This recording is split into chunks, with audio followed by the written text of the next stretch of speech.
Hello guys, welcome to another video. दोस्तों, आज मैं एक और स्टोरी को ट्रांसलेट करने जा रहा हूं और हमेशा की तरह मैं इसे हिंदी में ट्रांसलेट करूंगा। तो आज की जो स्टोरी है वो काफ़ी इंटरेस्टिंग होने वाली है, आपको पसंद आएगी। इस वीडियो में मैं आपको वर्ड बाय वर्ड मीनिंग के बारे में बताऊंगा और साथ में जो है ग्रामर के पोर्शन को भी कवर करूँगा। तो आपसे गुजारिश है, इस वीडियो को आखिर तक ज़रूर देखिएगा।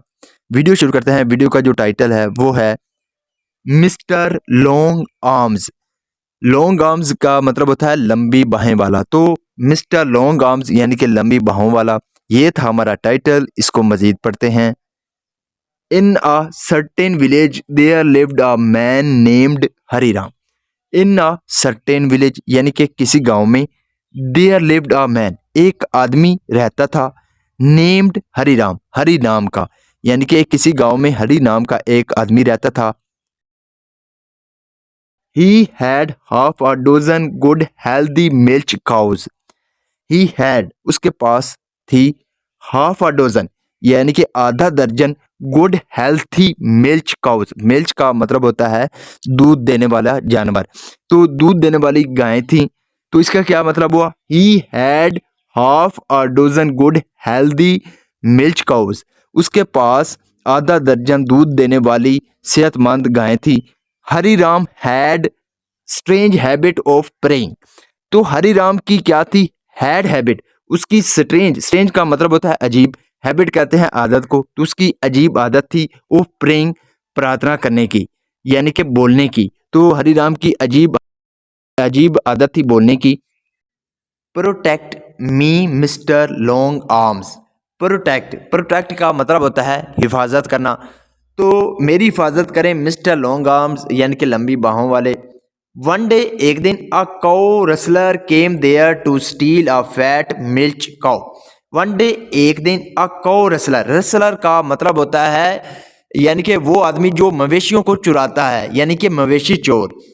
तो एक गांव यानी कि गाय चुराने वाला केम आया, देयर वहाँ। यहाँ पे जो देयर है ये लास्ट पे लगा है, यहाँ पे इसका मतलब है वहाँ।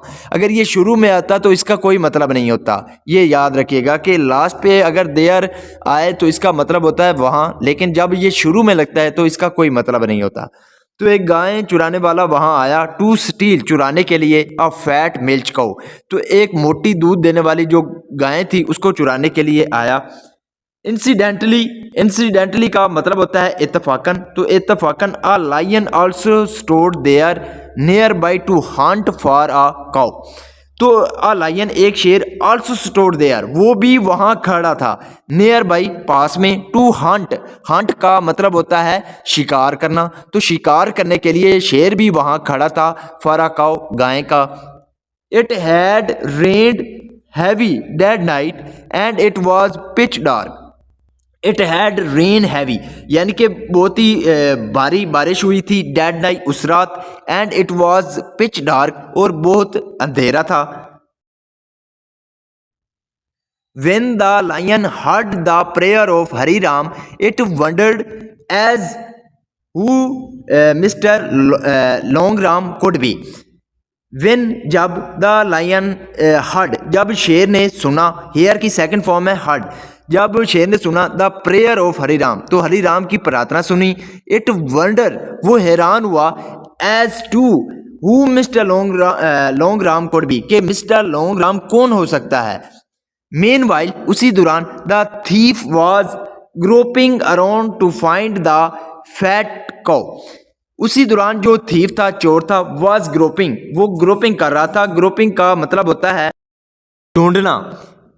अराउंड आसपास, टू फाइंड, फाइंड का मतलब होता है तलाश करना, द फैट मोटी गाय को। तो इसका क्या मतलब हुआ? मेन वाइल उसी दौरान, the thief was groping around, तो जो चोर था वो आसपास ढूंढ रहा था, टू फाइंड द फैट को, जो मोटी गाय है उसको ढूंढने के लिए। He happened to grab the tail of the lion. He happened उसने गलती से क्या कर लिया? ग्रैब पकड़ लिया, द टेल, टेल कहते हैं पूंछ को, तो पूंछ को पकड़ लिया ऑफ द लायन, शेर को, शेर की। तो इसका क्या मतलब हुआ कि उसने गलती से शेर की पूंछ को पकड़ लिया। ही थॉट, उसने सोचा, डैट के it was the cow's tail, कि ये जो है काउज टेल, यहाँ पे अपॉस्ट्रोफी एस है जो कि काकी का मतलब देता है। तो ये यानी कि गाय की पूंछ है, ये वो यानी कि उसने सोचा। ही वांटेड टू स्टील, वो उसे क्या करना चाहता था, चुराना चाहता था। स्टील का मतलब होता है चुराना। तो इसका क्या मतलब हुआ, he thought that it was the cow's tail he wanted to steal, उसने सोचा कि ये जो है गाय की पूंछ है, इसलिए वो उसे चुराना चाहता था। He tugged at the tail, tugged, tug का मतलब होता है खींचना, तो उसने खींचा एट द टेल, यानी कि जो पूंछ थी उसको खींचा। ऑन द अदर हैंड, दूसरी ओर, द लायन थॉट, जो शेर था उसने सोचा, that it was that mister Longram, यानी कि ये मिस्टर लॉन्गराम है, who had grabbed its tail, who had grabbed, जिसने क्या किया हुआ है, ग्रैब्ड, खींचा हुआ है, इट्स टेल, उसकी पूंछ को। यानी कि दूसरी ओर जो शेर था उसने ये सोचा कि ये मिस्टर लॉन्गराम है, जो जिसने उसकी पूंछ को क्या किया हुआ है, खींचा हुआ है। सो इसलिए ही स्टोड साइलेंटली, वो खड़ा रहा, साइलेंटली यानी कि खामोशी से। When the thief pulled at the tail the lion ran, when, जब, द थीफ पुल्ड, जब चोर ने खींचा, एट द टेल यानी कि पूंछ को खींचा, द लायन रैन, तो जो शेर था वो भागा। The thief ran behind it, जो चोर था रैन, वो भागा, सेकंड फॉर्म है रन की, रैन, वो भागा, बिहाइंड इट यानी कि इसके पीछे भागा, स्टिल, तब तक, होल्डिंग द टेल, तो जो पूंछ थी उसको पकड़ते हुए वो उसके पीछे भागा। When they reach the jungle, when, जब, दे रीच्ड, वो पहुंचे, द जंगल यानी कि जंगल में पहुंचे। द लायन पुल्ड हार्ड, तो जो शेर था उसने क्या किया, पुल्ड, उसने खींचा, हार्ड टू फ्री यानी कि आज़ाद होने के लिए, हिज टेल, अपनी पूंछ को, तो उसने अपनी पूंछ को आज़ाद होने के लिए खींचा। The tail snapped in two, जो पूंछ थी, स्नैप्ड, स्नैप्ड का मतलब होता है टूट जाना, तो जो पूंछ थी वो टूट गई थी, इन टू यानी कि दो हिस्सों में टूट गई थी। The half tailed lion reach its den and told other lions about the mishap, तो जो आधी पूंछ वाला जो लायन शेर था, रीच इट्स डेन, डेन का मतलब होता है गुफा, तो वो अपनी गुफा में पहुंचा। एंड टोल्ड अदर लायंस, और दूसरे जो शेर थे उनको बताया, अबाउट द मिसहैप, इस घटना के बारे में। यानी कि जो आधी पूंछ वाला जो शेर था, जब उसके साथ ये हादसा हुआ तो वो अपनी गुफा में गया और दूसरे जो शेर थे उनको इस घटना के बारे में बताया।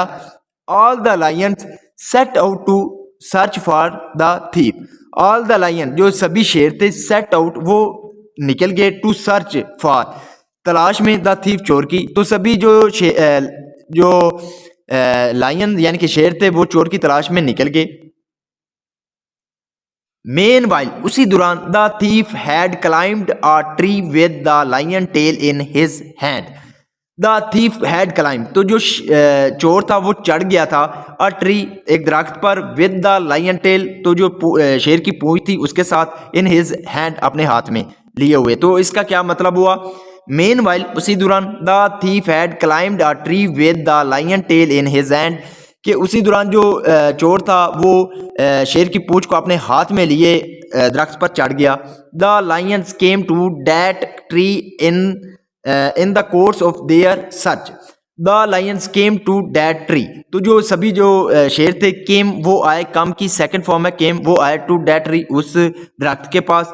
इन the course of their search, उनकी जो तलाश थी उसके दौरान, दे सॉ, उन्होंने देखा, यहाँ पे सी की सेकंड फॉर्म है सॉ, उन्होंने देखा, the thief sitting on a branch, कि जो चोर है, सिटिंग, वो बैठा हुआ है, ऑन अ ब्रांच, ब्रांच कहते हैं शाख को, तो उन्होंने देखा कि जो चोर है वो शाख पर बैठा हुआ है।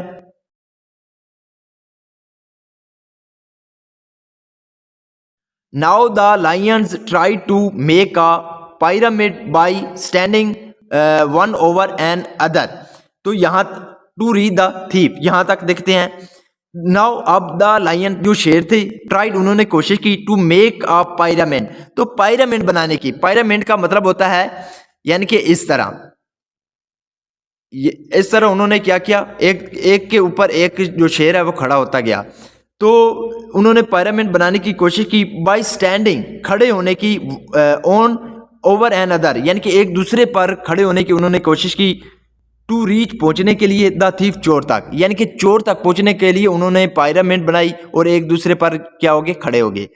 द हाफ टेल लायन, तो जो आधी पूंछ वाला जो शेर था, was at the bottom, bottom का मतलब होता है नीचे, तो वो सबसे नीचे था। The thief shouted to the half lion, तो जो चोर था शाउटेड वो चिल्लाया, to the half lion, tail lion, तो आधी पूंछ वाला जो शेर था उस पर जो चोर था वो चिल्लाया, हे हाफ टेल, ए आधी पूंछ वाले, mister long Ram no comes to get your ears as well, कि मिस्टर जो लॉन्ग राम है, नो कम, वो अब आते हैं, टू गेट लेने के लिए, यूर एयर्स एज वेल, तुम्हारे कान भी लेने आते हैं। The half tail lion ran away, तो जो हाफ यानी कि आधी पूंछ वाला जो शेर था वो भाग गया। The lion pyramid collapse down, तो जो शेर की जो पिरामिड थी कोलैप्स डाउन, वो ढह गई। इसका जो मोरल है वो है, the fear of unknown is worst, कि जो फेयर डर है ऑफ अननोन, अननोन का मतलब होता है जो ऐसी चीज़ें यानी कि जिनका पता ना हो, उनका जो डर होता है, इज वर्स्ट, वो बुरा होता है। बिकॉज इट इज़ फिल्ड, क्योंकि ये भरा होता है, बाई कन्फ्यूजिंग एंड मिसअंडरस्टैंडिंग, क्योंकि ये कन्फ्यूजिंग और मिसअंडरस्टैंडिंग से भरा होता है।